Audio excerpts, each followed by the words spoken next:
ప్రభు అయిన యేసుక్రీస్తు నామంలో మీకు అందరికీ శుభములు. మరి ఈ నూతన సంవత్సరంలో మరి ఒకసారి మనం ఈ విధంగా దేవుని సన్నిధిలో కలుసుకుని దేవుని ఆరాధించడానికి ఈ జూమ్ మీటింగ్ ద్వారా దేవునితో సహవాసం చేయటానికి దేవుడు మనకు అనుగ్రహించిన ఈ గొప్ప తరుణాన్ని బట్టి దేవునికి వందనములు, స్తోత్రములు. ఈ దినం మన మధ్య మరి ఆ, స్టీవెన్సన్ ఫ్రమ్ ఆక్విడ్. స్టీవెన్సన్ అండి. ఫ్రమ్ ఆక్విడ్. ఎస్ ఉదయ్ గారి యొక్క తండ్రి గారు మన సహోదరులు అగస్టిన్ గారి యొక్క వియ్యంకులైనటువంటి మరి స్టీఫెన్సన్ అండి. స్టీవెన్సన్ గారు ఆక్విడ్ నుంచి దినం మన మధ్యకు వచ్చి ఉన్నారు. ఆయన ఒక ప్రత్యేక పాట పాడి మనకి వినిపిస్తారు. తదుపరి మనం ధ్యానంలోకి వెళ్తాం. బొమ్మ కనిపించట్లేదు మరి. ఎస్ మీరు పాడొచ్చు. Go head. ఎస్ అంటే ఆయన కనిపిస్తారు. యేసు నామమే పవనము, మాకు యేసు గగనిత్య జీవనము. యేసు నామమే పవనము, మాకు యేసు గగనిత్య జీవనము. దాస జన హృద్వికాసమయ్యల్ల, దాస జన హృద్వికాసమయ్యల్ల, దోషములకు వినాశకరమైన యేసు నామమే పవనము, మాకు యేసు గగనిత్య జీవనము. సాధు మనసోల్లాసములు యేసునాదు గుణచిద్విలాసములు.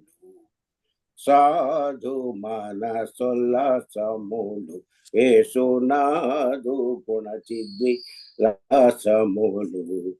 బోధ గొనువారి బాధ వెడలించి, బోధ గొనువారి బాధ వెడలించి, మాధుర్యమగు ముక్తి సాధనము యేసు నామమే పవనము, మాకు యేసు గగనిత్య జీవనము. భక్త జనలోక పూజ్యములు, రక్త సిక్త పద పయోజములు.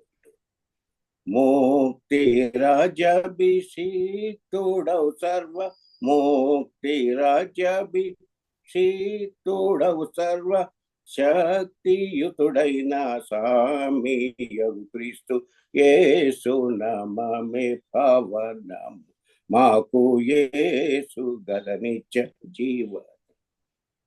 దీన జన నిత్య తోషణము, శిల్వామ్రాని ప్రభు మృత్యు కోషణము. పానకముజుంటి తేనియల స్వాదు, పానకముజుంటి తేనియల స్వాదు, వేణులను గ్రోలు మానవులకెల్ల యేసు నామమే పవనము, మాకు యేసు గగనిత్య జీవనము. పాపులకు మంచి పక్షములు, ముక్తి జూపు క్రీస్తు కటాక్షములు. పాప సందోహ కూపమునగోలు, పాప సందోహ కూపమునగోలు, కాపురుషు నిన్ను కాచుకొని బ్రోచు యేసు నామమే పవనము, మాకు యేసు గగనిత్య జీవనము. థ్యాంక్ యూ వెరీ మచ్ అండి స్టీవెన్సన్ గారు. చక్కటి పాట పాడారు. ఇది ఆంధ్ర క్రైస్తవ కీర్తనలో 138వ పాట. యేసుక్రీస్తుకున్న నామములు, బిరుదులు మరి చక్కని రీతిలో పురుషోత్తం చౌదరి గారు రచించిన పాట. చక్కటి క్లాసికల్ సాంగ్. మరి మంచిగా పాడారు చక్కగా. అందుని బట్టి మీకు ప్రత్యేకమైన వందనాలు. ఈ సమయంలో మరి మనము మన రెగ్యులర్ జూమ్ మీటింగ్ కి వెళ్దాము. సరే, మన రావట్లేదండి మరి. అంటే మనం ఓకే. ప్రతి వారు ప్రభు అయిన యేసుక్రీస్తు నామంలో మీకు అందరికీ శుభములు. మరొకసారి మిమ్మల్ని అందరినీ ఈ జూమ్ మీటింగ్కి ప్రభు నామంలో ఆహ్వానించుతున్నాను. ఈ దినము మనం ధ్యానం చేస్తున్న అంశము దేవుని ఆత్మ, the spirit of the lord. అందుకు గాను మనం యెషయా గ్రంథము 61వ అధ్యాయము మొదటి 3 వచనాలు మెయిన్గా ధ్యానానికి మనం ఈ దినానికి ఏర్పాటు చేయబడినవి. దేవుని ఆత్మ, the spirit of the lord. యెషయా గ్రంథం 61వ అధ్యాయము మొదటి 3 వచనములు. ఈ యొక్క ఎపిఫానియా అనగా దేవుడు ప్రభు అన్యులకు బయలుపరుచుకొనుట. అందుచేత మరి ప్రభు అన్యులకు బయలుపరుచుకున్నప్పుడు అనగా చివరిగా జ్ఞానులు వచ్చి ఆయనను దర్శించారు. ఆ తదుపరి ప్రభు తాను ఏమై ఉన్నాడో ఎవరో అనేది అక్కడ ఆయన ఎందు నిమిత్తం ఈ లోకంలోనికి వచ్చారు, ఏమై ఉన్నారు అనేది ప్రజలకు తన్ను తాను ఇంట్రడ్యూస్ చేసుకున్నారు అన్నమాట, ప్రత్యక్షపరుచుకున్నారు. ఎపిఫానియా అనగా అన్యులకు ప్రభు యొక్క ప్రత్యక్షత. ఇది జ్ఞానులతో మన క్రిస్మస్ సీజన్ ఫినిష్ అయిపోతుంది. అందుకు సింబాలిక్గా ఈ యొక్క జ్ఞానులు యేసు ప్రభుని పూజించి దర్శించి ఆయనకు కానుకలు ఇచ్చింది మనం జ్ఞాపకం చేసుకుంటున్నాము. మనము అడ్వెంట్ అనగా మన సంఘ పంచాంగము, అడ్వెంట్ కాలము అనగా ఎదురు చూచు కాలము, కనిపెట్టుకొని కాలము, ప్రిపరేషన్. మనం రెండవ రాకడికి దేవుణ్ణి ఎదుర్కొనటానికి ప్రిపరేషన్ పొందే కాలము. దీన్ని అడ్వెంట్ కాలంగా ఆచరించి 2000 సంవత్సరముల క్రింద యేసు ప్రభు ఈ లోకంలోనికి వచ్చిన ఆ క్రిస్మస్ని మనము ఆచరించి ఉన్నాము. అయితే మరి 1వ తేదీన ఆయనకు సున్నతి చేసి ఆలయంలో ప్రతిష్టపరిచి నామకరణం చేశారు. ఆ తదుపరి ఆయన అన్యజనులకు ప్రత్యక్షపరుచుకున్నారు. తదుపరి రూపాంతరము, ఆ పైన మరి ఫిబ్రవరి 18వ తేదీ నుంచి మనకి 18వ తేదీ భస్మ బుధవారము అనగా క్రీస్తు శ్రమలు పొందిన దినము ప్రారంభమది. అది మనం శ్రమల కాల ధ్యానాలు కూడా ఆ 40 దినాలు మనం రోజు చేసుకుంటాం. కాబట్టి ఆ లెంటు దినముల తర్వాత ఈస్టరు పునరుద్ధాన పండుగని మనము ఆచరించుచున్నాం. పునరుద్ధానం పొందిన 40 దినాలకు ఆయన ఆరోహణమయ్యాడు. ఆరోహణమై మిమ్మల్ని అనాథులుగా విడిచిపెట్టను, మీ మీదికి శక్తి వచ్చే వరకు, శక్తి పొందు వరకు మీరు యెరూషలేములో ఉండి ప్రార్థన చేయండి అని చెప్పారు. పెంతెకోస్తు దినాన వారందరూ పరిశుద్ధాత్మతో నింపబడి ఆ దినము నుంచి మరి సంఘముగా ఏర్పడి ఆది క్రైస్తవ సంఘం ఆవర్భించిన రోజు, అప్పటి నుంచి అపోస్తలులు ప్రపంచ నలుమూలలకు వెళ్ళి సువార్త ప్రకటించడం ద్వారా ఈ లోకముని తలక్రిందులు చేశారు. ఈ దినం మరి మన ధ్యాన వాక్యంగా యెషయా గ్రంథం 61వ అధ్యాయము మొదటి వచనము. ఇదిగో నేను ఆదుకొను నా సేవకుడు, నేను ఏర్పరచుకొనిన వాడు, నా ప్రాణమునకు ప్రియుడు. నేను ఏర్పరచుకున్నవాడు, ఆదుకొను నా సేవకుడు, నా ప్రాణమునకు ప్రియుడు. అతని యందు నా ఆత్మను ఉంచియున్నాను, అతడు అన్యజనులకు న్యాయము కనపరుచును. మనం క్రిస్మస్ కాలంలో కొన్ని పాటలు పాడుతూ ఉంటాం. అందులో హాయి లోకమా ప్రభు వచ్చెన్ అనే దాంట్లో సాతాను రాజ్యము నశింపచేసి మా యేసే జయంబు నొందును అని ఒకటి. అదేవిధంగా శ్రీరక్షకుండు పుట్టక అనే పాటలో మరి ప్రయాసపడుచున్న ఈ ప్రజల భారము దుఃఖము తీరగా మరి ఈ లోకంలో శాంతిని, అన్యజనులకు విడుదలను ప్రకటించటానికి ఆయన ఈ లోకంలోనికి వచ్చి ఉన్నారు. కాబట్టి యెహోవా హితవత్సరమును, మన దేవుని ప్రతిదండన దినమును ప్రకటించుటకును, దుఃఖాక్రాంతులందరినీ ఓదార్చుటకును. ఎవరైతే మరి దుఃఖంతో నిండి ఉన్నారో వారందరినీ ఓదార్చటానికి హితవత్సరము. హితవత్సరం అంటే జూబ్లీ ఇయర్ అని చెప్తూ ఉంటాం. జూబ్లీ ఇయర్ అంటే 50 సంవత్సరములు. ఇది 49వ సంవత్సరం అయిపోయిన తర్వాత మొదలవి 50వ సంవత్సరం. ఈ సంవత్సరం అంతటిని హితవత్సరము అంటారు, జూబ్లీ ఇయర్. ఈ సంవత్సరంలో ఉన్న ప్రత్యేకత ఏంటంటే, ఎవరైనా ఎవరి దగ్గరైనా రుణము తీసుకున్నా, స్థలము ఏదైనా లీజుకి ఇచ్చినా, మరి ఏదైనా ఇంకా అన్నెసరీ ఈ రుణాల మాఫీ చేసేయటం అనమాట. ఆ సంవత్సరంతో అన్నీ క్లోజ్. ఇక రుణాలు ఏమి ఉండవు, అన్నీ ఫ్రీ అయిపోతాయి.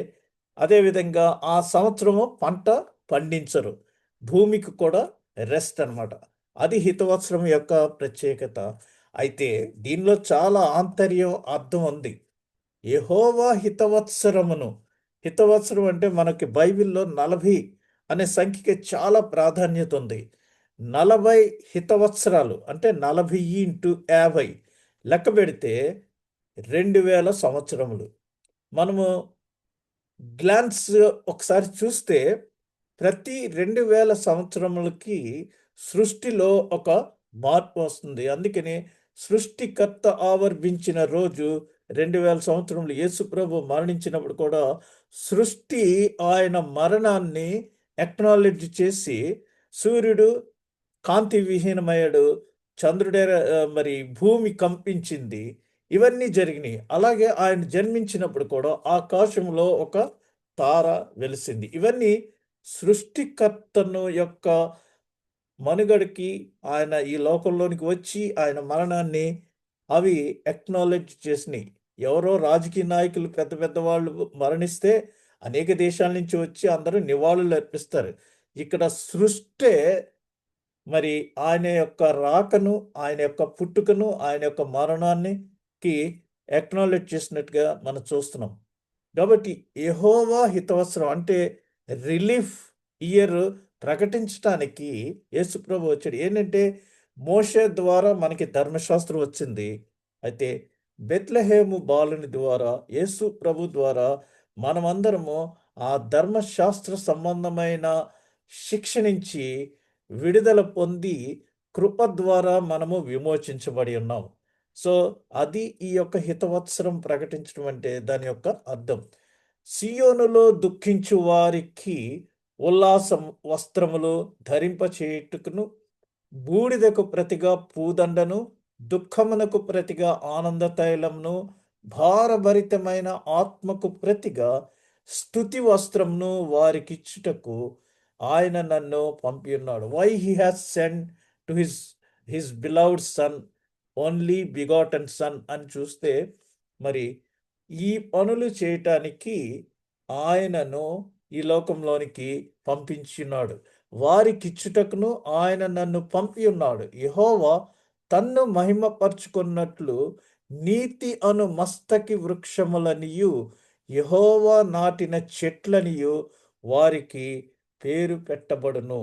కాబట్టి ఎప్పుడు ప్రస్తావించిన యేసు ప్రభు తండ్రిని మహిమపరచటానికే నేను ఇది చేశాను, తండ్రి మహిమపరచుటకే నేను ఇది చేశానని చెప్తారు. మెయిన్ లైన్ చర్చెస్లో మార్టిన్ లూథర్ మరి రిఫర్మేషన్ చేసినప్పుడు 5 సోలాస్ ఆయన అక్కడ ప్రతిపాదించారు. బైబిలే అన్నిటికీ ప్రామాణికము. అందులో మరి ప్రభురాత్రి భోజన సంస్కారం కూడా ఒకటి ఉంది. సమస్త ఘనత మహిమ దేవునికే దేవునికి చెందవలసిన మహిమ మరి లోకల్గా మధ్యలో దేవునికి మనకి ఏమైనా సృష్టాలు ఉంటే అవి వాటికి కాదు చెందవలసింది, దేవునికి చెందాలి. యేసు ప్రభు కూడా తండ్రిని మహిమపరచటానికి నేను వచ్చాను అని అన్నిసార్లు చెప్పడం మనం వాక్య భాగాల్లో చూస్తున్నాం. యెషయాలో జరిగిన 74వ ప్రవచనము. యెషయా గ్రంథం 700 సంవత్సరాలు యేసు ప్రభు యొక్క రాకడకు ముందు మరి రాయబడింది. దేవుడు ప్రవక్తల ద్వారా జరగబో విషయాల్ని ప్రవచన రూపంలో మరి మనకు తెలియచేస్తూ ఉంటున్నాడు. Time to time he is announcing what he's going to do అనేది. సో మరి మనము ట్రాకింగ్ చేసుకుంటే పలానా సంవత్సరం ఏం చెప్పబడింది, పలానా సంవత్సరం ఏమని చెప్పబడింది అంటే, యెషయా గ్రంథంలో యేసు ప్రభు యొక్క రాకడ గురించి అన్ని విషయాలు చెప్పబడినయి. మరలా ఆయన ఎటువంటి శ్రమలను అనుభవించబోతున్నాడో అవి కూడా మనకి యెషయా గ్రంథంలో చెప్పబడినవి. ప్రభువు నా ఆత్మ నా మీద ఉన్నది. అది ఏంటంటే, ఇదిగో నేను ఆదుకొను నా సేవకుడు, నేను ఏర్పరచుకొనిన నా ప్రాణమునకు ప్రియుడు అనేసి మరి యేసు ప్రభు తాను ఈ లోకంలోనికి ఎందుకు వచ్చాడో, ఏం పని చేయడానికి వచ్చాడో, ఆ పని నిమిత్తము ఆయన మరి అభిషేకించబడ్డాడు. ప్రభు ఆత్మ ఆయన మీదికి వచ్చింది. ఈ రోజుల్లో చాలామంది పరిచర్య చేస్తున్నారు. కానీ అభిషేకంతో కొంతమంది చేస్తున్నారు.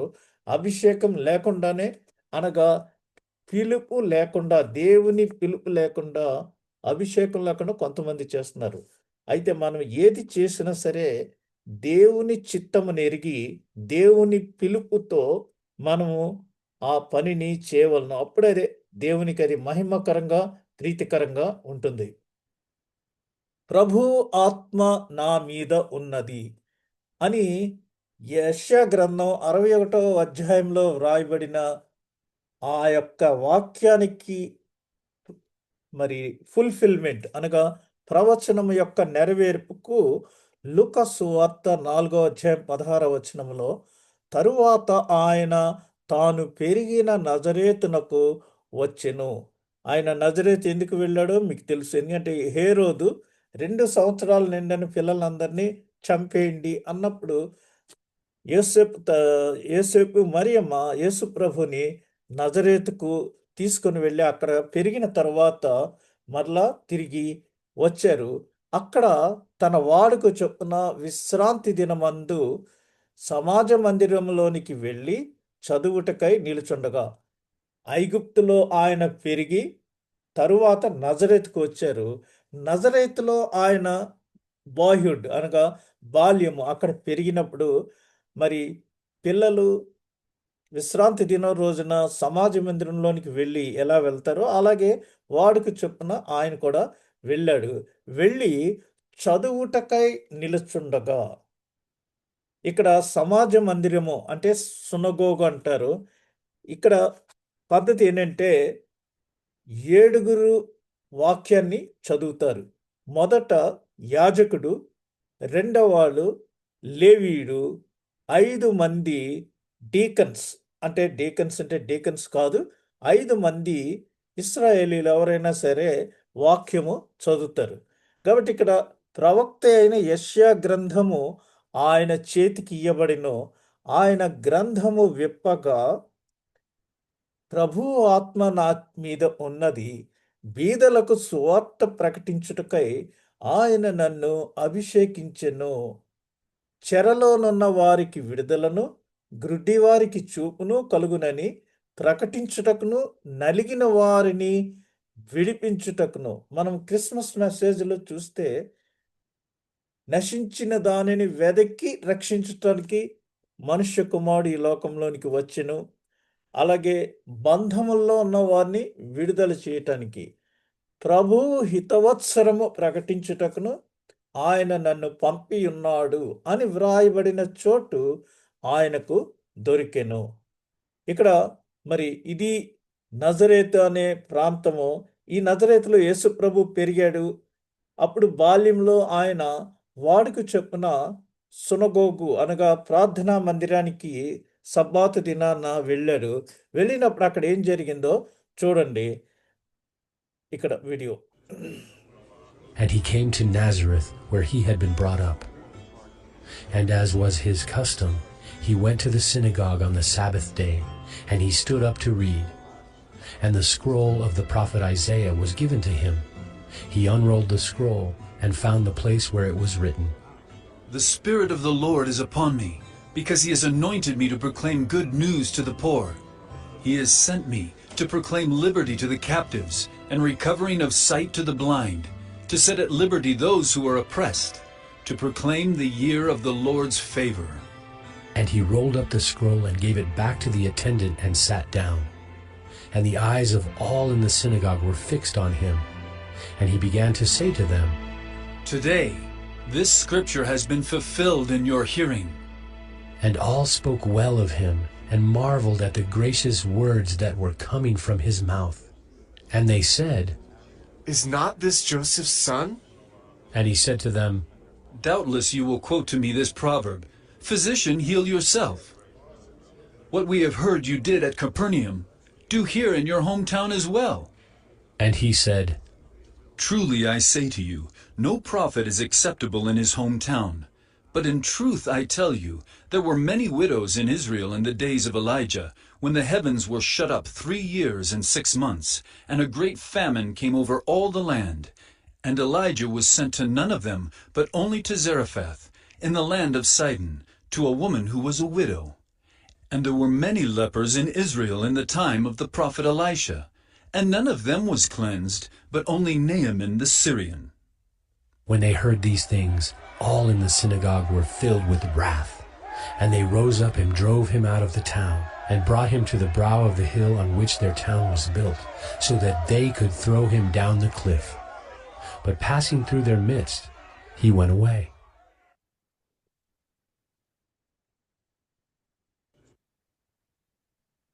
ఇక్కడ మనం చూస్తే మరి ఆయన చేతికి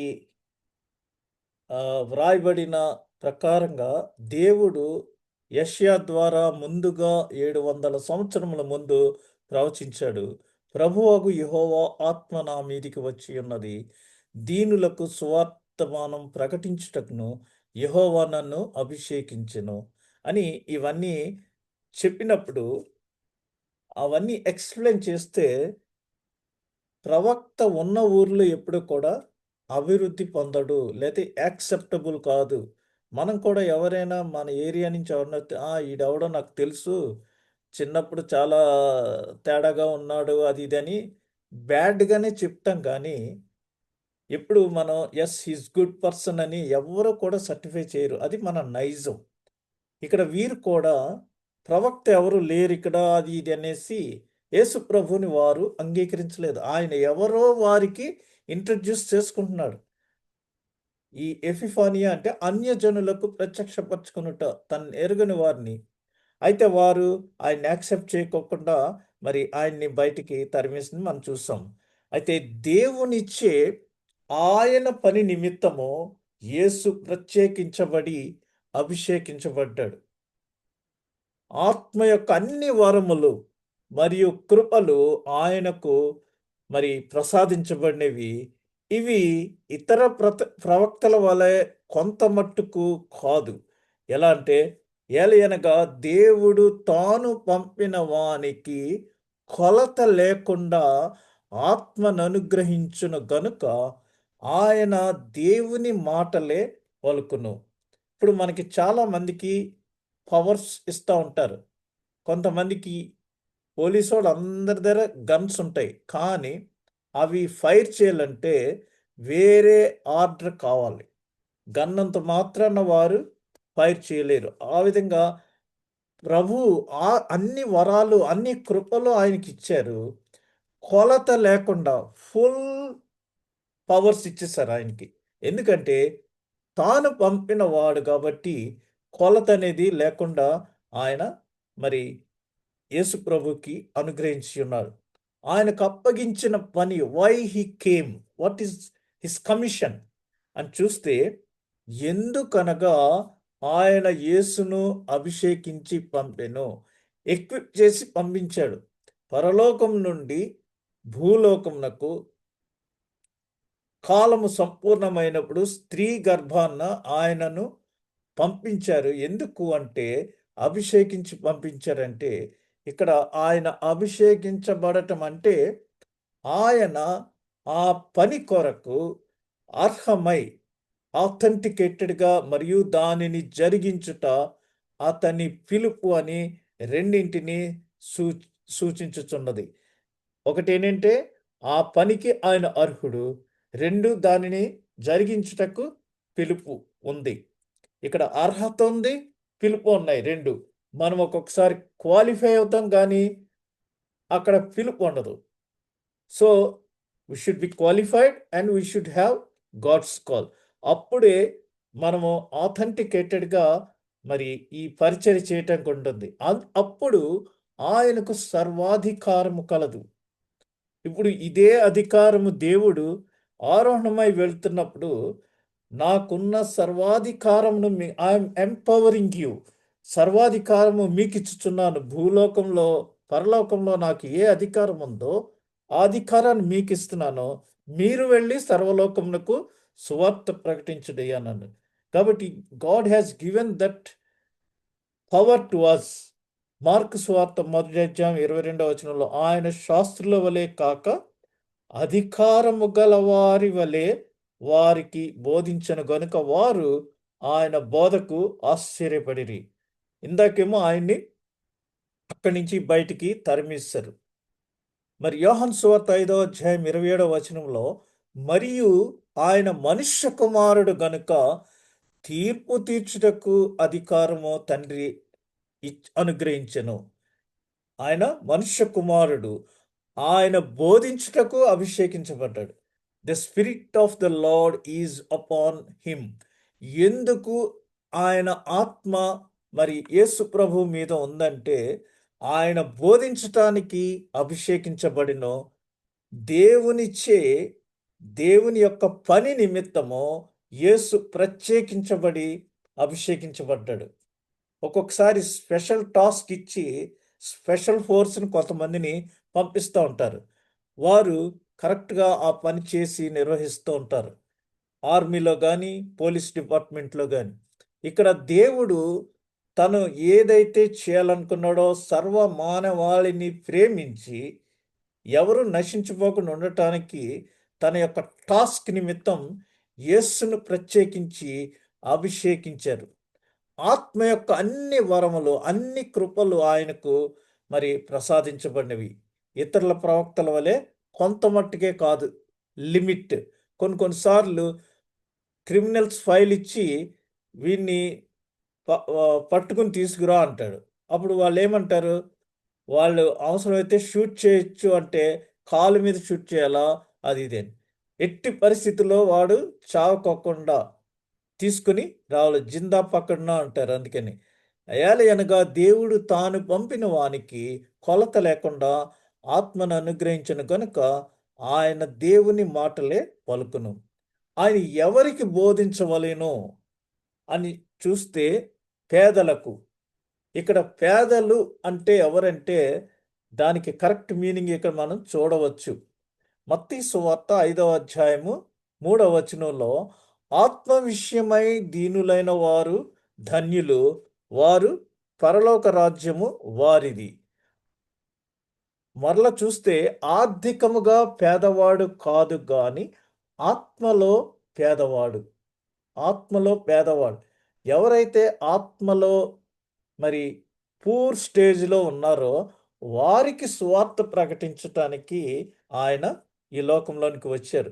అందుచేత దుష్టుల ఆలోచన చొప్పున నడువక, పాపుల మార్గమున నిలువక, అపహాసకులు కూర్చుండు చోటను కూర్చుండక, యెహోవా ధర్మశాస్త్రమునందు ఆనందించుచు దివారాత్రము దానిని ధ్యానించువాడు ధన్యుడు అని మరి మనకి కీర్తనల గ్రంథంలో ముందుగా వ్రాయబడినట్టుగా ఆ విధంగా ఆత్మలో ఎవరైతే పేదరికంలో ఉన్నారో వారి కొరకు మరి ఆయన అభిషేకించబడ్డాడు. విరిగిన హృదయమును స్వస్థపరచుటకు, బ్రోకెన్ హార్ట్. మరి క్రీస్తు గొప్ప పరమ వైద్యుడు. ఈ లోకంలో అనేక మంది డాక్టర్స్ ఉన్నారు, కానీ వాళ్ళందరికంటే మనకి పరమ వైద్యుడు యేసు క్రీస్తు. శారీరకంగా, మానసికంగా లేదా ఆధ్యాత్మికంగా అన్ని రకముల అనారోగ్యములను నయము చేయగలిగిన పరమ వైద్యుడు మన యేసు ప్రభు. శారీరకంగా మరి మనం ఎగ్జాంపుల్ తీసుకుంటే విరిగిన హృదయము, అందులో శారీరకంగా మరి స్వస్థత ఎవరికి ఇచ్చారంటే రక్తస్రావంతో ఉన్న ఒక స్త్రీ ఆయన చెంగును ముట్టుకుని మరి ఆమె స్వస్థపడింది. మానసికంగా ఏంటంటే మెంటల్గా ఉంటారు, లేదా దెయ్యాలు పట్టిన వాళ్ళు ఉంటారు ఒక్కోసారి. వారికి మరి 35 దెయ్యాన్ని వెళ్ళగొట్టాడు. ఆధ్యాత్మికంగా చూస్తే మరి ఒక్కొక్క ఎగ్జాంపుల్ 5వ అధ్యాయం 31వ వచనం లోకాసువార్త. అందుకు యేసు రోగులకే గాని ఆరోగ్యము గల వారికి వైద్యుడు అక్కరలేదు, మారు మనస్సు పొందుటకై నేను పాపులను పిలువ వచ్చితిని గాని నీతిమంతులను పిలువ రాలేదని వారితో చెప్పెను. కాబట్టి ఎవరైతే క్రీస్తు యొక్క బోధల కొరకు ఆకలి దప్పులు కలిగి ఉంటారో వారి కొరకు ఆయన వచ్చాడు. ఫుల్లుగా భోంచేసిన వాడికి బిర్యానీ ఇస్తే తూ అని ఊసేస్తాడు. అదే ఆకలితో ఉన్నవాడికి పప్పుచారు భోజనం పెట్టినా వాడు మనల్ని దీవించేవాడుగా ఉంటాడు. చెరలో ఉన్న వారికి విడుదల ప్రకటించుటకును, ఇంకా క్రీస్తును ఒప్పుకోని అంగీకరించని లేదా మరి క్రీస్తును కలిగి ఉండి వారి జీవితంలో పాపము ఉన్నవారు, పాపపు సంకెళ్ళతో బంధించబడిన వారిని విడుదల ప్రకటించడానికి. అలా బంధించబడి ఉండటం వల్ల మన జీవితములలో దేవుని చిత్తమునకు సంబంధించిన పనిని మనము పూర్తి చేయలేము. ఎందుకంటే ఆత్మ సిద్ధమే కానీ శరీరం సిద్ధంగా ఉండదు. బంధించబడి ఉన్నాం. బంధించబడటం అంటే మామూలుగా కాదు. ఇదివరకు పాత రోజుల్లో పెళ్ళిళ్ళకి పందిర్లు వేసేవారు. ఆ పందిరికి మరి ముందుగా ఏనుగుముడని ఏదో వేసేవారు. అది అంత స్ట్రాంగ్గా ఉంటుందన్నమాట. ఈ సాతాను కూడా మనల్ని అనేకమైన లేయర్స్ తోటి ఊర్ల కింద మనల్ని బంధించి ఉంచుతుంది. అంటే ఒకదానితో రిలీజ్ అవుదామంటే 10 లింకులు ఉంటాయి.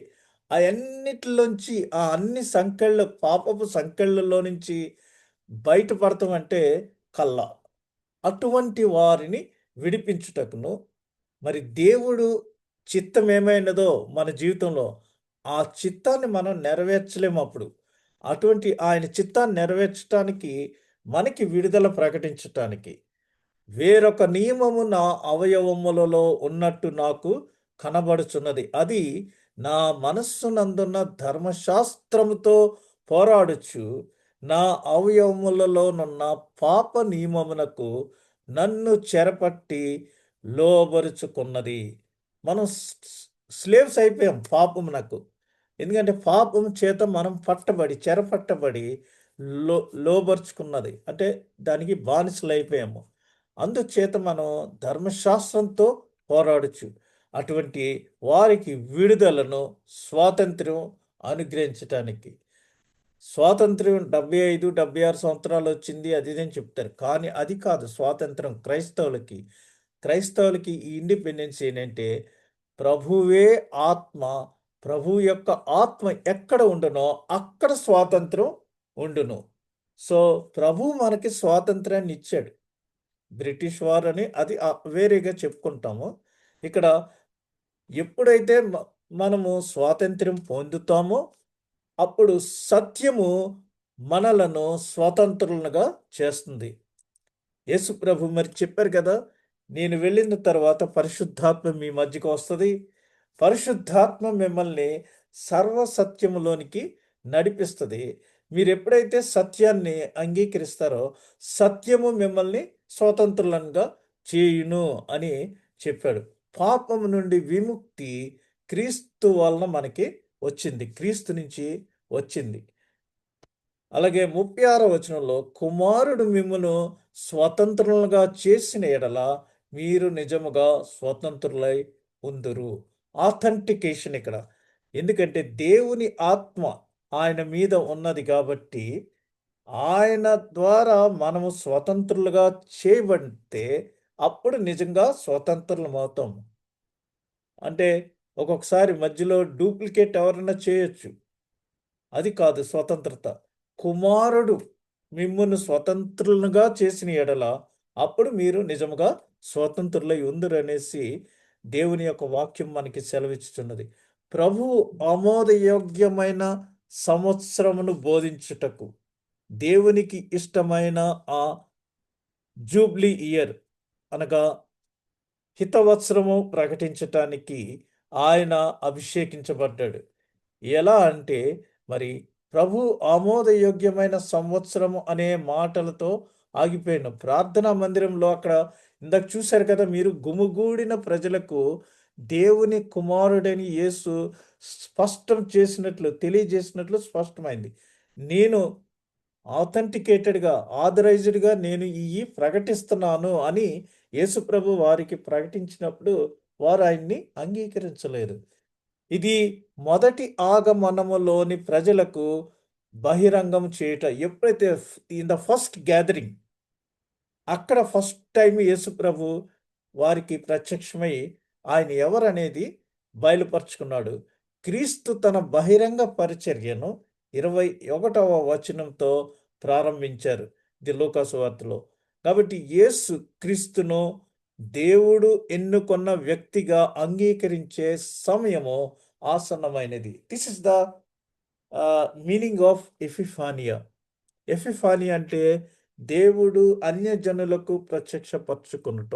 అనగా దేవుడు యేసు ప్రభువుని ఎన్నుకొని, లాస్ట్ వీక్ మనము ఆయన ఎన్నుకొనిన సేవకుడు, he is a chosen servant of God అని మనం ధ్యానం చేసాము. ఇవాళ the spirit of the Lord is upon him. ఆయన ఎన్నుకొనిన సేవకుని మీద ఆయన ఆత్మ అభిషేకించబడినది. ఎందుకు అభిషేకించబడింది అంటే ఆయన మరి దేవుడు ఎన్నుకున్న వ్యక్తిగా అంగీకరించే సమయం ఆసన్నమైంది కాబట్టి ఆయన అభిషేకించబడి మరి ప్రజలకు తెలియజేయబడుతున్నాడు. సాత్వికులకు శుభవార్త ప్రకటించుటకు ఆయన నన్ను అభిషేకించెను. ఇక్కడ మనం చూస్తే ఈ యెషయా గ్రంథంలో నుంచి సుమారుగా 12 విషయాలు మరి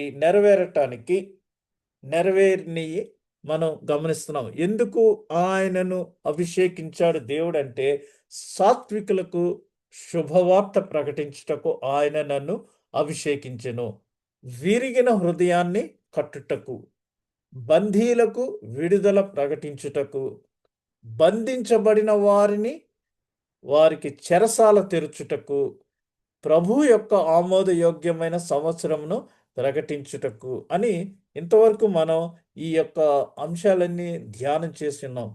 టు డూ దిస్, మరి ప్రభు ఎందుకు ఈ లోకంలోనికి వచ్చాడంటే ఈ అన్నీ చేయటానికి, వీరందరినీ విడుదల చేయటానికి ఆయన వచ్చి ఉన్నాడు. నేను ప్రభు నందు బహుగా ఆనందించేదను. మరి యేసు ప్రభుకి బాప్తిస్మం ఇచ్చినప్పుడు ఈయనే నా ప్రియ కుమారుడు, ఈయన యందు నేను ఆనందించుచున్నాను అని, మరి ఆ ఆనందం ఎక్కడంటే ఇది శృంగారమైన పాగా ధరించుకొనిన పెండ్లి కుమారుని రీతిగాను, ఆభరణములతో అలంకరించుకొనిన పెండ్లి కుమార్తె రీతిగాను ఆయన రక్షణ వస్త్రములను నాకు ధరింపచేసి ఉన్నాడు, నీతి అను పైబట్టను నాకు ధరింపచేసి ఉన్నాడు. కాగా యెహోవాను బట్టి మహానందముతో నేను ఆనందించుచున్నాను, నా దేవునిని బట్టి నా ఆత్మ ఉల్లసించుచున్నది, ప్రభునందు బహుగా ఆనందించెదను అని.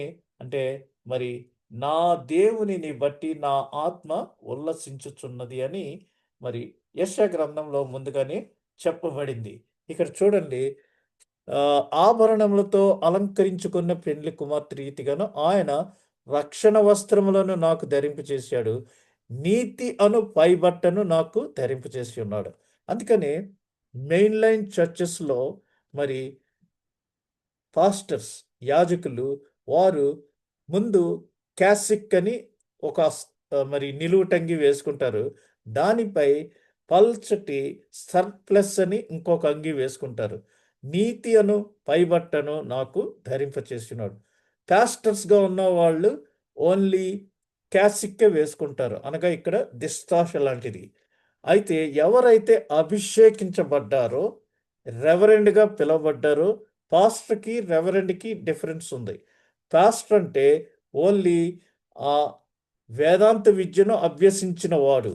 ఆ తర్వాత అభిషేకం జరుగుతుంది. అభిషేకం జరిగిన తర్వాత అతను రెవరెండ్ అని పిలువబడతారు. అప్పుడు అతనికి పైన మరొక వస్త్రం వేసి మెడలో స్టోల్ వేస్తారు. అందుచేత 2 రకాల వస్త్రాలు ఉన్నాయి ఇక్కడ. మరి రక్షణ వస్త్రము, అతడు పై బట్టను నీతి అను వస్త్రం అనేసి. అంచేత వాళ్ళ డ్రెస్సింగ్‌లో మరి అలా ఉన్నాయని నేను అనుకుంటున్నాను. అది మీతో నేను షేర్ చేస్తున్నాను.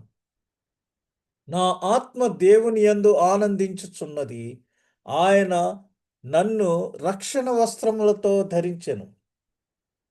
ఒకటి రక్షణ వస్త్రం, ఇంకొకటి నీతి అను పై వస్త్రం. చూసారు కదా! వధూవరులు ఆభరణములు మరియు రత్నములతో అలంకరించుకున్నట్లుగా ఆయన నన్ను నీతి వస్త్రముతో కప్పెను. ఈ 10 అంశాలు మరి యేసు ప్రభు అభిషేకించటానికి ఆ సమయానికి యెషయా గ్రంథంలో వ్రాయబడినట్టుగా నెరవేరినాయి. అయితే ఇక 26 ప్రవచనాలు నిరర్థకం. అంటే అవి ఇంకా నెరవేరబడలేదు. ఎందుకంటే యేసు ప్రభు జస్ట్ అరైవ్డ్ ఇది. ఆయన మనుషులకు ప్రత్యక్షపరుచుకున్నాడు. ఇప్పుడు ఆయన మరి దేవుని ప్రతిదండ దినములను ప్రకటించుటకు ఆయన నన్ను పంపెను. ఇది చేయవలసిన పని. ఇంకా నెరవేరలేదు ఈ పని. దుఃఖించుచున్న వారినందరినీ ఓదార్చుటకు అది నెరవేరుతుంది. సియోనులో దుఃఖించుచున్న వారికి బూడిదకు బదులుగా ఆనందమును ఇచ్చుటకు ఆ ప్రవచనం కూడా నెరవేరాలి. మరి దుఃఖమునకు బదులుగా ఆనంద తైలము, భారమైన ఆత్మకు స్తుతి వస్త్రములు, ఆయన మహిమపరచబడుటకు మనుష్యులు నీతి వృక్షములు, ప్రభువు నాటిన చెట్లు అని పిలువబడుదురు. ఆ వస్త్రాలు, ఆ వృక్షాలు ఆయన నాటినవి ఆ విధంగా పిలువబడతాయని ఆయనను మహిమపరచటానికి వారు పాత పాడైపోయిన ప్రదేశములను నిర్మించెదరు. క్రిస్మస్ సమయంలో మనం చూస్తే దేవుడు నిర్లక్ష్యం చేయబడిన దాన్ని, మర్చిపోయిన దాన్ని గుర్తు చేసుకుని వారిని దర్శించారు. గొడ్రాలుగా ఉన్న మరి జకర్యా ఎలిజబెతులు వాళ్ళు దేవుని సన్నిధికి నీతిమంతులుగా ఉండటం వల్ల ఎలిజబెత్ను ఆయన గుర్తు చేసుకుని కుమారుని అనుగ్రహించాడు యోహాను. ఆ యోహాను యేసు ప్రభువుకి ముందుగా పైలట్లా మరి ఈ యొక్క ఆయన యొక్క ఆగమనం గురించి ప్రజలందరికీ ప్రకటించి హీ ప్రిపేర్డ్ ద రూట్, మార్గము సరళం చేసి ఉన్నాడు. మరి ఆ విధంగా పాడైపోయిన ప్రదేశాలను నిర్మిస్తారు. ఇక్కడ 61వ అధ్యాయం 4వ వచనం, చాలా కాలము నుండి పాడుగా ఉన్న స్థలములను వారు కట్టుదురు, పూర్వమున పాడైన స్థలములను కట్టుదురు, పాడైన పట్టణములను నూతనముగా స్థాపింతురు, తరతరముల నుండి శిథిలములై ఉన్న పురములను బాగు చేయుదురు అని ఇక్కడ వాక్యము సెలవిచ్చుచున్నది. మరి మునుపటి గతంలో పాడైపోయిన ప్రదేశాలన్నింటినీ మరలా లేపుదురు అని యెషయా గ్రంథం చెప్తుంది. వారు పాడైపోయిన నగరములను బాగు చేయుదురు, అనేక తరముల శిథిలములను బాగు చేయుదురు, అపరిచితులు మీ మందలను మేపుదురు. ఇవన్నీ ప్రెడిక్షన్స్.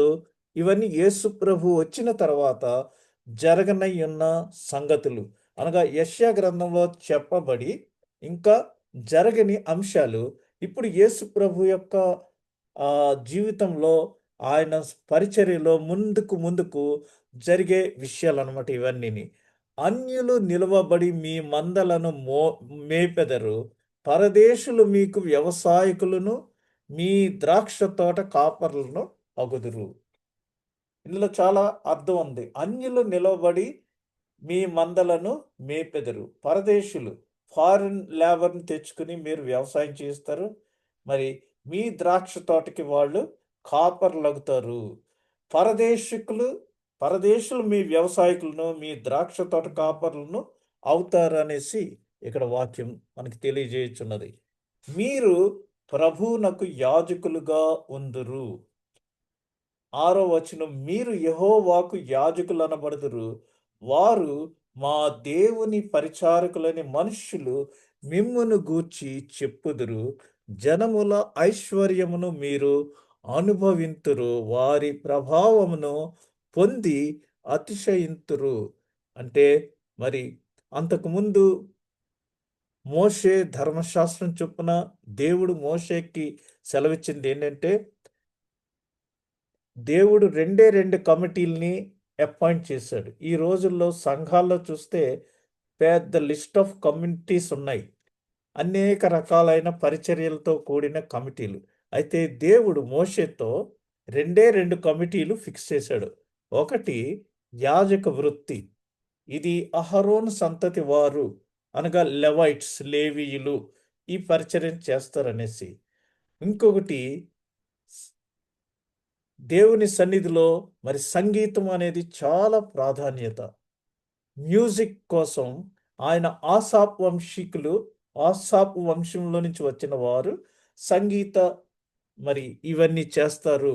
నా నా ఆలయంలో వారు సంగీత విద్వాంసులుగా ఉంటారనేసి ఈ రెండు ఫిక్స్ చేశారు. అందుకనే చాలా అమెరికన్ చర్చెస్లో వాళ్ళ యొక్క లెటర్ ప్యాడ్ మీద ఈ వేరే పేర్లు ఏమీ ఉండవు. సెక్రటరీ, ట్రెజరరు ఇవన్నీ ఉండవు.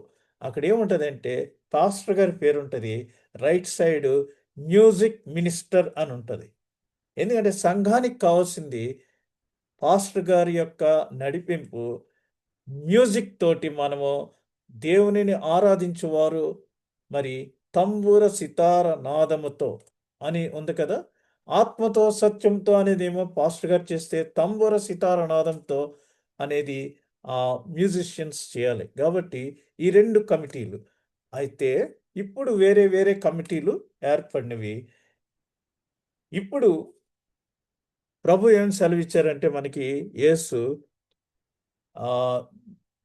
మనము రాజవంశీకులుగా యాజకులు మనబడతాము అనేసి ఎవరైతే ఆయన అంగీకరిస్తారో, అందుచేత ఆయన సిలువలో సమాప్తమైనదని చెప్పినప్పుడు ఇట్స్ ఫినిష్డ్, అకంప్లిష్డ్, కంప్లీట్గా అన్ని ఫినిష్ చేస్తానని చెప్పినప్పుడు దేవాలయపు తెర పైనుంచి క్రిందకి చిరిగిపోయింది. అప్పుడు మరి దేవాలయంలో అతి పరిశుద్ధ స్థలము ఒకటైపోయింది. అంతకుముందు లేవీయులు మాత్రమే యాజకులుగా అతి పరిశుద్ధ స్థలంలోనికి వెళ్ళటానికి అర్హులు. ఇప్పుడు అతి పరిశుద్ధ స్థలము ఒకటైపోయింది. మనమందరము దేవుని సన్నిధిలో యాజకులము అనబడదుము. కాబట్టి ఇప్పుడు ఎవరు చూసినా చాలామంది పాస్టర్స్గా ఉంటున్నారు. ఎక్కువ మంది ఇదివరకు లేవీయులే మోషే ధర్మశాస్త్రం చొప్పున అయితే, మరి ఇప్పుడు ఎక్కడ 2-3 కూడి ఉంటారో అక్కడ నేను ఉంటాను అన్నారు. కాబట్టి దేవుని పరిచారకులని మనుషులు మిమ్మును గూర్చి చెప్పుదురు. ఆ రోజులు ఇప్పుడు నెరవేరుతున్నాయి. ఆ జనముల యొక్క ఐశ్వర్యమును మీరు అనుభవింతురు. ఈ రోజుల్లో పాస్టర్స్కి మంచి ఇన్కమ్ ఉంది, మీరు చూస్తున్నారు కదా. వారి ప్రభావమును పొంది అతిశయింతురు. అది చూసి కూడా మరి కొంతమంది మనకి ఫోజ్ ఇచ్చే పరిస్థితి కూడా వస్తుంది. మా నాన్నగారు మరి ఆంధ్ర ఎవెంజలికల్ లూథరన్ సంఘంలో వైస్ ప్రెసిడెంట్గా ఉన్నప్పుడు నాతోటి ఎప్పుడూ చెప్తూ ఉండేవారు, కొన్ని పల్లె ప్రాంతాల్లో ఉండే సంఘ కాపర్లకు, పాస్టర్స్కి మినిమం శాలరీస్ కూడా వారికి వచ్చేవి కావు. క్రిస్మస్కి ఒక్క నెలలో ఏదో శాలరీ కొద్దిగా ఫుల్గా వస్తే అక్కడున్న సంఘ పెద్దలు అందులో చందా కొంత తీసి అతనికి ఇచ్చి అప్పుడు కూడా ఫుల్ శాలరీ ఇచ్చేవారు కాదట. అందుచేత ఇక్కడ ఉన్న పాస్టర్స్ అందరికీ మినిమం శాలరీ వచ్చేటట్టు నేను ఏదో ఒక పథకం చేయాలి అనేసి ఇప్పుడు నాతో షేర్ చేసుకునేవారు చిన్నప్పుడు. ఇప్పుడు మరి దేవుని కృపలో పాస్టర్ గారులు అందరూ కూడా చాలా రిచ్ అయిపోయారు. ప్రతి ఒక్కరూ చాలా మటుకు కార్లు కూడా మెయింటైన్ చేసే పరిస్థితికి దేవుడు ఆశీర్వదించాడు. అనగా జనముల ఐశ్వర్యమును మీరు అనుభవింతురు, మనుష్యులు మిమ్మును గూర్చి పరిచారకులని చెప్పుదురు. ఇది ఇప్పుడు నెరవేరుతుంది. ప్రజలు మిమ్మును దేవుని పరిచారకులని పిలుతురు. మీరు అన్యజనుల సంపదను తిందురు. మీరు వారి మహిమ, శక్తి మరియు సంపదల్లో గొప్పలు చెప్పుకుందురు. ఈ రోజుల్లో గొప్పలు చెప్పుకునే పరిస్థితికి వచ్చింది. అది ఇక్కడ వాక్యంలో మనకి ముందుగా తెలియజేయబడింది. మీ అవమానమునకు బదులుగా మీరు మీ పూర్వపు ఆస్తులను రెట్టింపు పొందుదురు. ఎవరైతే దేవుని పరిచర్యలో ఉంటారో వారికి అవమానానికి బదులుగా మరి పూర్వములో ఉన్న దానికంటే రెట్టింపు ఆస్తి పొందుతారు. ఇది నేను వివరించి చెప్పక్కర్లేదు. మీరు ఎవరినైనా చూస్తే మీకే అర్థమైపోతుంది. లేమిలో నుంచి వచ్చి పరిచర్యకి చాలా భారీగా ఎదిగిపోయిన వాళ్ళని మనం చూస్తున్నాం. యెషయా గ్రంథం 61వ అధ్యాయం 7వ వచనం. మీ అవమానమునకు ప్రతిగా రెట్టింపు ఘనత నొందుదురు. నిందకు ప్రతిగా తాము పొందిన భాగముననుసరించి ననుభవించిన వారు సంతోషింతురు. వారు తమ దేశములో రెట్టింపు భాగమునకు కర్తలగుదురు. నిత్యానందము వారికి కలుగును. అనగా యేసు ప్రభు ప్రారంభించిన ఈ పరిచర్యలో మనము పాలి భాగస్వాములం అయినప్పుడు మనము వేస్తున్న ఆ విత్తువాని ఉపమానంలో విత్తిన ఆ యొక్క విత్తనము ఫలించినప్పుడు రెట్టింపు భాగమునకు మనము కర్తలగుతుము. నిత్యానందమునకు మనము వారికి కలుగును. ఎవరైనా అలా ఫలించినప్పుడు దేవునిలోనికి కొన్ని ఆత్మలు వచ్చినప్పుడు మనం ఎంతో ఆనందంతో మనం ఉంటాం. గందరగోళమునకు బదులుగా మీరు వారి వాటాలో సంతోషింతురు. అన్యజనుల వాటాలో సంతోషింతురు. గందరగోళం ఏమీ లేకుండా. మీకు నేను తెలుసుకున్నది ఏంటంటే ఆది క్రైస్తవ సంఘం తర్వాత మరి భారతదేశంలో సువార్త బాగా ప్రకటించబడినప్పుడు అప్పట్లో ఎవరు కూడా గందరగోళంగా అవమానం చేయటం అదేమీ లేదు. ఎంతోమంది భక్తులు దేవుని సన్నిధిలో మంచి పరిచర్య చేశారు డెడికేటెడ్గా. చీరాల ప్రాంతంలో ఒక చౌదరి గారు మరి ఆయన ప్రభువుని అంగీకరించి తనకున్న 200 ఎకరాలను ఒక పెద్ద హాస్పిటల్ కన్స్ట్రక్ట్ చేయటానికి ఆయన మరి చర్చ్కి ఇచ్చారు. దాన్నే మరి బేర్ హాస్పిటల్ అని పేరు అనుకుంటున్నాను.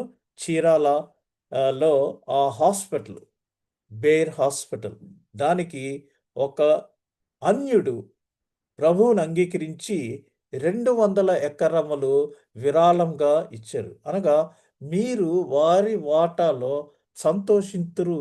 అక్కడ చక్కటి వైద్యము జరుగుతుంది. క్రైస్తవత్వం అంటే మత మార్పిడి అని ఈ రోజుల్లో అనేక మంది దాన్ని తప్పుదారి పట్టిస్తున్నారు. క్రైస్తవులు అంటే దేవుని యొక్క ప్రేమను పంచేవాళ్ళు, అంతేగాని మత మార్పిడి చేసే బిజినెస్ మంది కాదు. ఎవరైతే ప్రభువుని అంగీకరిస్తారో వారికి మనం క్రీస్తు యొక్క ప్రేమను మనము చూపిస్తున్నాము.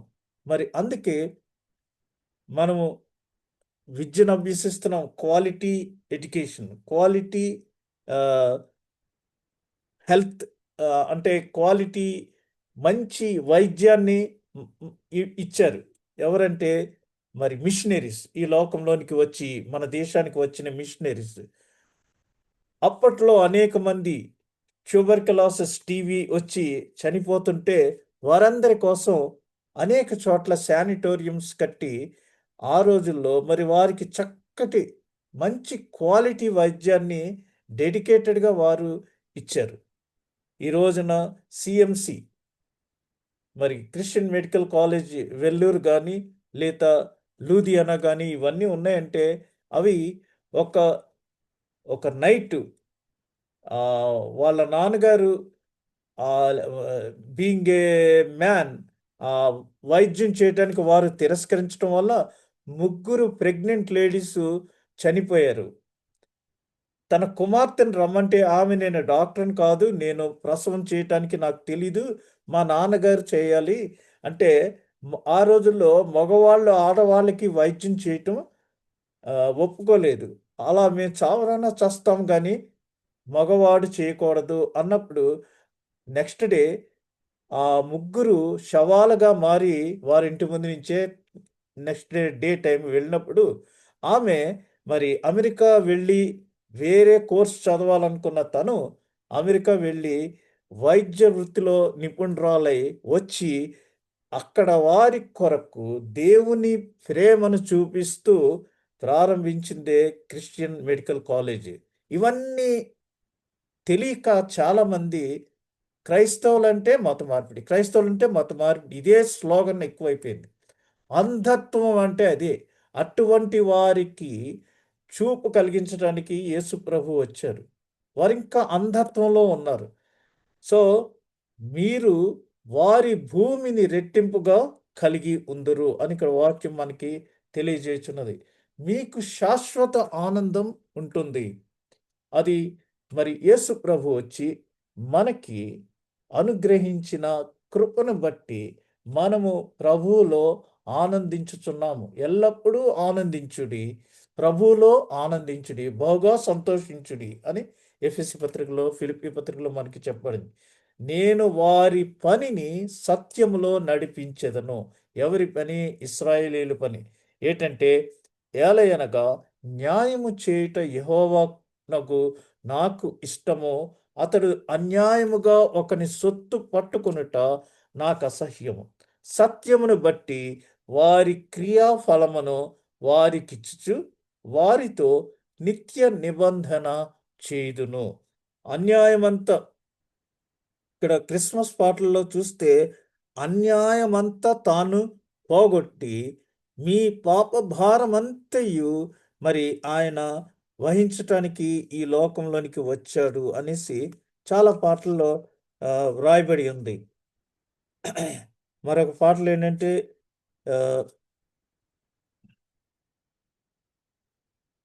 అనేక పాటల్లో అది మనకి తెలియజేయబడింది. అయితే ఇక్కడ మరి ఎప్పుడైతే యేసు ప్రభు జక్కయ్యని చూచి, జక్కయ్య నేడు నీ ఇంటికి రక్షణ వచ్చింది, రా దిగిరా అన్నప్పుడు అతడు మరి అన్యాయంగా సంపాదించిన ఆ ధనమంతా కూడా ట్యాక్స్ కలెక్టర్గా అతను ఇతరులకి ఇచ్చివేశాడు.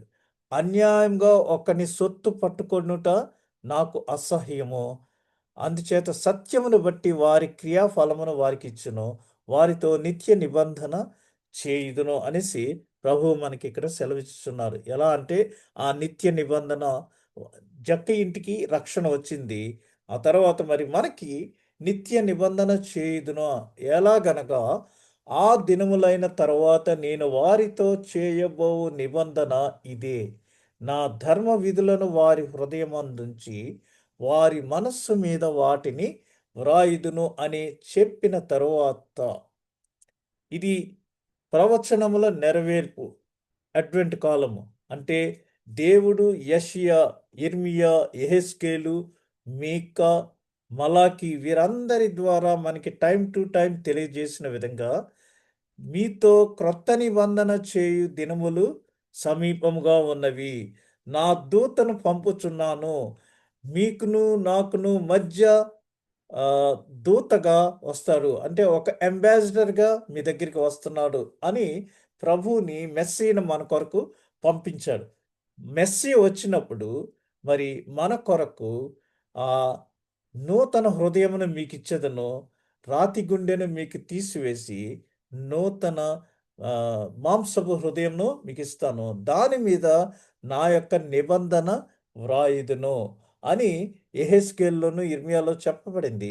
ఇదిగో నేను ఒక నూతన క్రియ చేయనైనాను, అది ఇప్పుడే మరి ఫలించును అని చెప్పి నీ సంతానము అన్యజనుల మధ్య తెలియబడును. నీ సంతానము అంటే ఎవరి సంతానం? మనమందరము బయలాజికల్గా కాదు, కానీ విశ్వాసములో అబ్రహాము సంతానం. కాబట్టి అబ్రహాం సంతానము అన్యజనుల మధ్య తెలియబడును అనగా అప్పటి వరకు యూదులు, తర్వాత యేసు ప్రభు ఈ లోకంలోనికి వచ్చింది ముఖ్యమైన పని ఏంటంటే అన్యులకు యూదులకు మధ్య ఉన్న విభేదం, ఒక గోడ, బ్యారియర్, దాన్ని పడగొట్టి అందరినీ కలపటానికి ఆయన వచ్చాడు. సున్నతి మరి ఓన్లీ యూదులకే కాకుండా అన్యులకు కూడా, మనకు కూడా సున్నతి ఉండాలి. లేదా సున్నతి పొందినా పొందకపోయినా మనమందరము విశ్వాసము ద్వారా అబ్రహాము సంతానముగా మరి పరిగణించడానికి ఆయన ఇక్కడ చెప్పబడ్డాడు. జనములలో వారి సంతతి తెలియబడును, జనముల మధ్యను వారి సంతానము ప్రసిద్ధి నొందును, వారు యెహోవా ఆశీర్వదించిన జనమని వారిని చూచిన వారందరూ ఒప్పుకొందరు. కాబట్టి చాలామంది ఏమనుకుంటారు, అబ్రహాము సంతానమే ఈ ఇశ్రాయేలీలు అని అనుకుంటారు. అయితే మనము విశ్వాసము ద్వారా అబ్రహాం సంతానంలోనికి చేర్చబడ్డాం. కాబట్టి మనల్ని చూసిన వారు ఆశీర్వదించబడిన జనమని చూచి ఒప్పుకుంటారు. ఎందుకంటే ఒకప్పుడు ఉన్న పరిస్థితికి ఇప్పుడు ఉన్న పరిస్థితిని గమనించి చూస్తే ఈ 2-3 తరాల్లో దేవుడు క్రైస్తవులైన వారిని, విశ్వాసులైన మన వారిని ఎంతగా ఆశీర్వదించి ఎంతగా పైకి లేవనెత్తాడో, ఎంత గొప్ప అప్లిఫ్ట్మెంటో ఫైనాన్షియల్గా మరి స్టేటస్ వైజ్ మనం ఎంత పైకి వచ్చామనేది ఇక్కడ ఈ వచనం మనకి తెలియజేస్తుంది. వారిని చూచు వారందరూ వారిని దేవుడు ఆశీర్వదించిన సంతానమని ఒప్పుకొందురు. మరి మన బిడ్డలు అనేక మంది విదేశాల్లో ఉన్నారు. విదేశాల్లో ఉంటేనే ఆశీర్వదించబడినట్టు అని కాదు. బిడ్డలందరూ చక్కగా ఫ్లరిష్ అయ్యి మంచి మంచి ఉద్యోగాల్లో మరి ఒక్కరి మీద పైచేయిగా ఉంటున్నారు. నిన్ను తలగా ఉంచుతాను కానీ తోకగా ఉంచను అన్నారు. ఆ విధంగా మరి ఈ రోజున ఎడ్యుకేషన్‌లో, టీచింగ్ ప్రొఫెషన్‌లో ఎక్కువ మంది అందరూ క్రైస్తవులుగా ఉంటున్నారు. ప్రభువు సమస్త జనముల ఎదుట నీతిని, స్తుతిని మొలకెత్తించును. ఆ విధంగా మనల్ని ఆయన మొలకల కింద మొలకెత్తించాడు. ఆయన నామాన్ని ధరించుకున్న మనమందరిని ఆయన ఆశీర్వదించారనేసి ఇతరులు మనల్ని చూచి ఒప్పుకుంటారు. వారు ప్రభువును అంగీకరించారు. చూడండి వాళ్ళు ఎలా అభివృద్ధి పొందారు అని చెప్పుకునేటట్టు ఆయన మనల్ని ఆశీర్వదించాడు. భూమి మొలకలను మొలిపించినట్లుగాను, తోటలో విత్తబడిన వాటిని అది మొలిపించినట్లుగాను నిశ్చయముగా సమస్త జనముల ఎదుట ప్రభువగు యెహోవా నీతిని, స్తోత్రమును ఉజ్జీవింపచేయును అని ఇక్కడ మరి యెషయా గ్రంథంలో ముందుగానే ఆయన తెలియజేశాడు.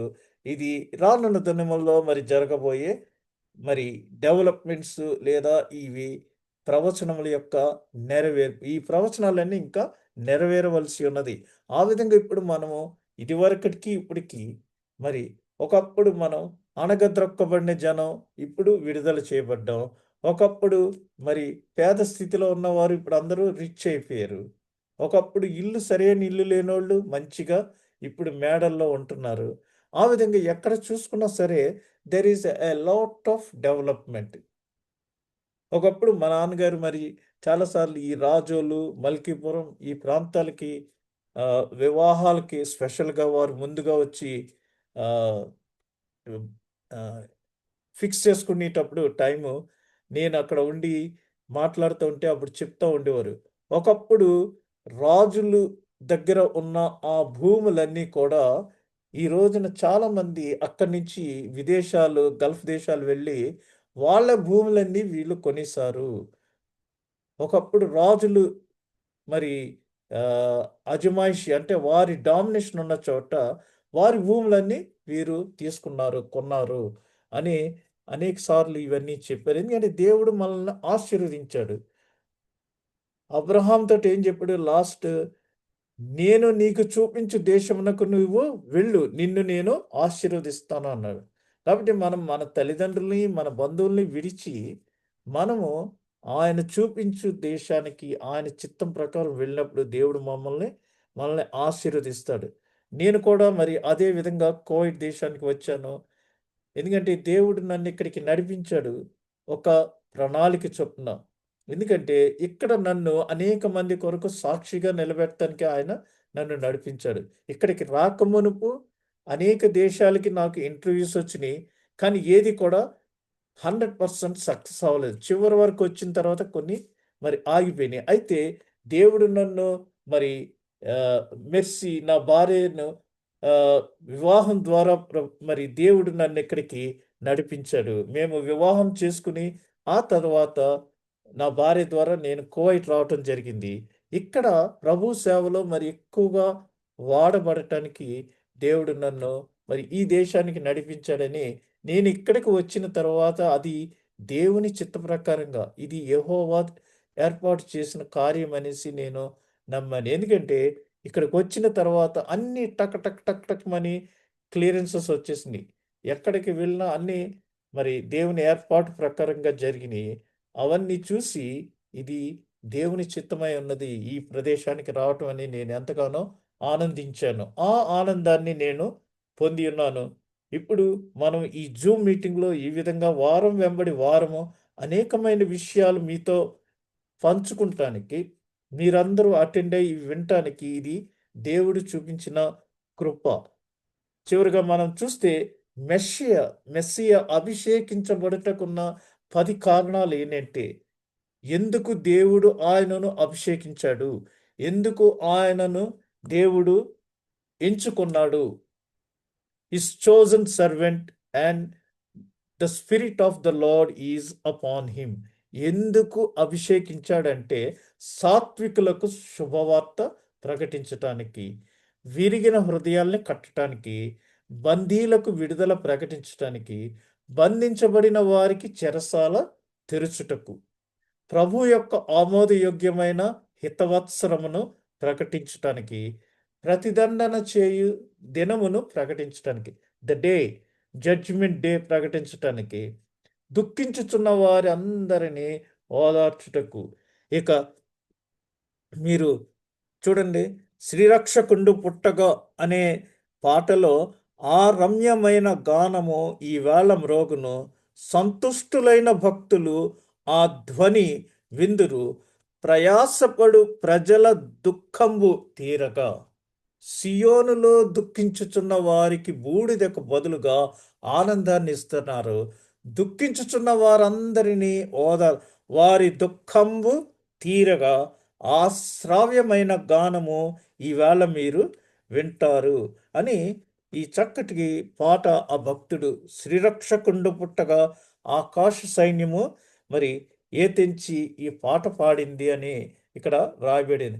దుఃఖమునకు బదులుగా ఆనంద తైలము, భారమైన ఆత్మకు స్తుతి వస్త్రములు. పెండ్లి కుమారుడు పెండ్లి కుమార్తె ఏ విధంగా మంచి వస్త్రాలు ధరించుకుంటారో అటువంటి భారమైన ఆత్మకు స్తుతి వస్త్రములు ఆయన మనకి అనుగ్రహించున్నాడు. అందుచేత దేవుడు తాను ఏర్పరచుకున్న సేవకుడు, ప్రియమైన సేవకునికి ఇది నాన్న మరి తన ఆత్మ ఆయన మీద ఉన్నది. The spirit of the Lord is upon him. ప్రభుని ఆత్మ, దేవుని ఆత్మ, దేవుని ఆత్మ ఎక్కడ ఉంటుందో అక్కడ అన్నీ ఫ్లరిష్ అవుతాయి, అన్నీ కూడా ఆశీర్వదించబడతాయి. అయితే మనము పిలుపు లేకుండా, క్వాలిఫికేషన్ అంటే అర్హత లేకుండా మనం ఏదన్నా చేయటానికి, దీనికి నేను అర్హుడునా కాదా, దీనికి చేయటానికి దేవుని పిలుపు ఉందా నాకు లేదా అని మనము దేవుని చిత్తం ఏమైనదో ఈ నూతన సంవత్సరంలో ప్రభు చిత్తాన్ని ఎరిగిన వారమై మరి ఈ లోక సంబంధమైన మర్యాదలను పాటించుకోకుండా దేవుని చిత్తం ఏమై ఉన్నదో దానిని ఎరిగి అనుకూలముగాను దానికి తగినట్లుగా మనము మారి రూపాంతరము చెందాలనేసి మరి దేవుడు మనలందరినీ ఆశించుచున్నాడు. ఆ విధంగా మనము దేవునిచే మనమందరం కూడా అభిషేకించబడుటకు తగిన రూపాంతర జీవితాన్ని మరి కలిగి ఆ రూపాంతరం చెందాలని ఈ దినం మనము ఈ యొక్క వాక్యం ద్వారా మనము మరి హెచ్చరించబడుతున్నాము. ఆ విధంగా చేయటానికి దేవుడు మనందరికీ తన కృపను దయచేయునుగాక. ఆమెన్.